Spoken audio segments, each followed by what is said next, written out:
Pour commémorer le 20e anniversaire du décès du Galgna Simbe Eyadema, qui a dirigé le Togo d'une main de fer pendant 38 ans, le régime togolais qu'il a bâti a fait les choses en grand avec les maigres ressources financières du pays. Colloque international, décoration, cérémonie d'hommage et bien d'autres activités étaient au programme de la commémoration qui ressemble à s'y méprendre à une initiative de dédiabolisation du règne d'Eyadema. Mais en voulant dépeindre un tableau si noir en blanc, le régime de Faure Gnassingbé a encore dévoilé ses incohérences et les dessous de sa politique conjoncturelle.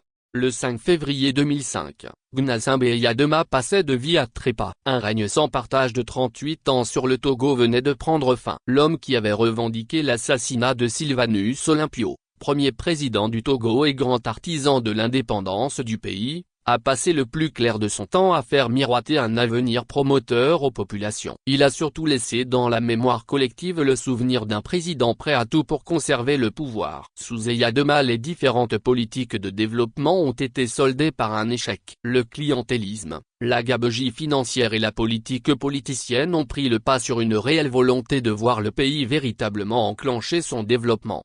Les incohérences d'un régime en déclin. Lorsque le président de la République a accédé au pouvoir au Togo, en 2005, il a hérité d'un pays socialement délabré, économiquement exsangue et politiquement divisé, déclaré à juste titre. En février 2020, Christian Trimua, actuellement ministre secrétaire général du gouvernement togolais. Une analyse sans concession de la gouvernance d'Eyadema résumée en quelques mots par Christian Trimua qui justifiait pour lui, à l'époque, la nécessité pour Faure Gnassingbé de viser un 4e mandat. Il, NED et LR, Faure Gnassingbé, a, progressivement, reconstruit politiquement le pays, en faisant toutes les réformes constitutionnelles et institutionnelles nécessaires. Il a, économiquement, relancé la dynamique de développement du pays, et puis abordé l'important chantier social de reconstruction sociale du pays, a-t-il déclaré.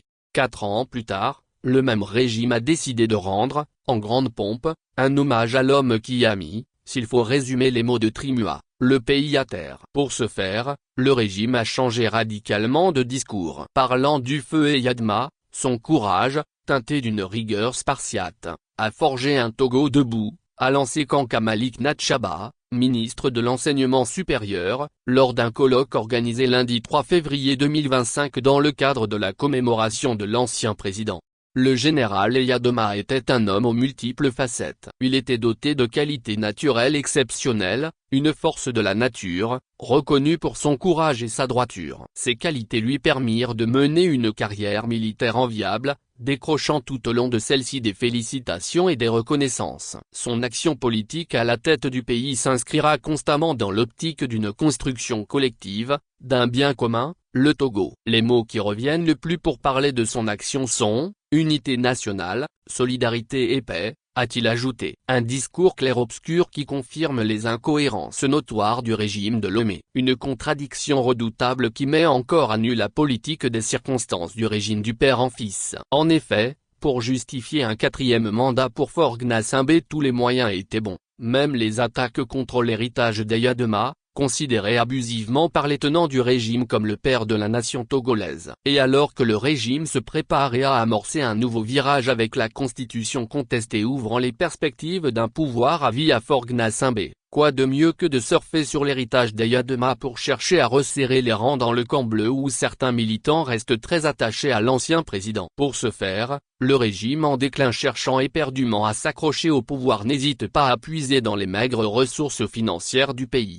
Dilapidation en continu. La commémoration du 20e anniversaire du décès du Gal Eyadema qui rime avec les 20 ans de pouvoir de son fils et successeur Faure Gnassingbé a été grandiose. Ces activités n'ont pas pu être menées sans d'importants moyens financiers. Pour le colloque organisé à Lomé, des invités étrangers étaient présents. Ces invités ont sans nul doute bénéficié de la générosité légendaire du pouvoir togolais. En outre, des membres du gouvernement, des présidents des institutions, des députés, des directeurs et autres hauts cadres de l'administration ont répondu présents à Kara. Les charges liées à ce déplacement reviendront à l'État. De même, Il a été demandé des offices religieux dans les différentes préfectures du pays. Tout ceci a un coût. Au total, l'ardoise de cette commémoration reviendra très salée pour les finances publiques. Ceci dans un pays qui vit sous perfusion permanente de la Banque mondiale, du FMI et des marchés financiers. Un pays dans lequel la quasi-totalité des projets sont financés par des pays occidentaux ou des prêts. En définitive,